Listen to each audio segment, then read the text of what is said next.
Today's video is going to be showing you how to change the choke stay boot. What the choke stay boot is when you lift the choke up, it holds the choke up. You push it down, it clicks down. So there's a boot that has it's a rubber boot. It has a special mechanism in there with a one-way like valve type thing, like almost like a fishing hook would have on it. It doesn't let it go down, then you have to push it hard and it goes down. Well, after many years of use, or if you had a problem and you got the bike dirty and you ripped it or who knows what, you'd have to replace that, because when you pull it up, the choke would just fall down. It wouldn't stay up like that. It would fall down by itself. It wouldn't hold up. So what you'll do is you'll take a standard wrench and loosen this nut here, and the choke's here, and you'll unscrew it, which has threaded there. Unscrew it all the way out and take the choke out. That's what the choke looks like when you get it out. Now the choke stay boot is right here. You got to replace that. So the only way to replace that is to take this nut off.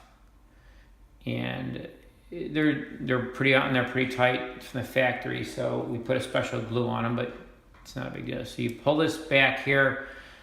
You have to hold this shaft. You don't want to hold it here or anything like that, because you'll ruin this choke tip. It's no good. So you got to pull the spring back on this here. Get a pair of pliers or needle nose pliers. Vise grips work really nice. The needle nose vise grips. Clamp it down on that. Now you could try and move it if you want, but most of the time you can't get it off because they're glued on. Then just take another pair of pliers here. Grab it pretty firmly and it'll start coming off. As soon as you break that glue, it'll come off. Wind it off. There's your part. Now you can take your choke stay boot and actually you can take this right off. It's not a big deal.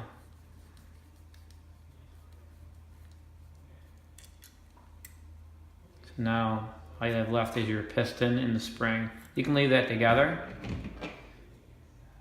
Get your new choke stay boot. And you peel that off. It's best to use a screwdriver. You just gotta really lift this off. Sometimes you get it off your hands, but it's a little tight. So, you know, I'll just use a screwdriver, pop it off.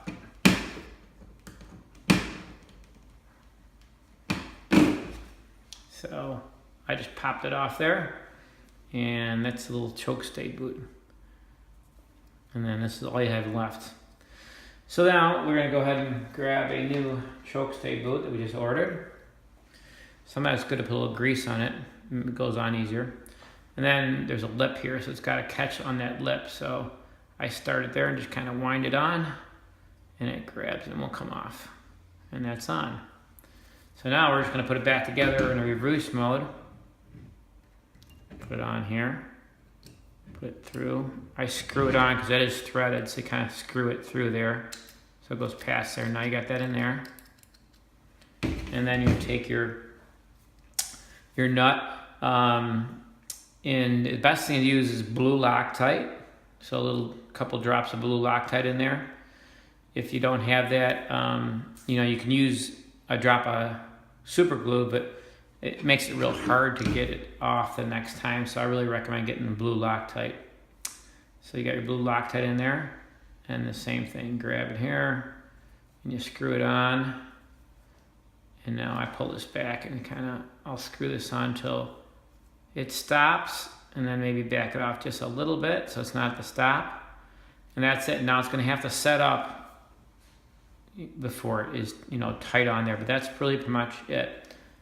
Take your vise grips back off, and there you have your choke stay boot rebuilt, and screw it back into the carburetor.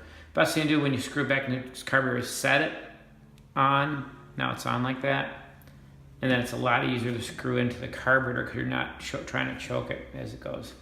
Once it's in the carburetor, you can push your boot back down and it'll seat in like that, and then it'll be like this again. And that's all there is to change the choke stay boot in an Lectron carburetor. Hope this helps.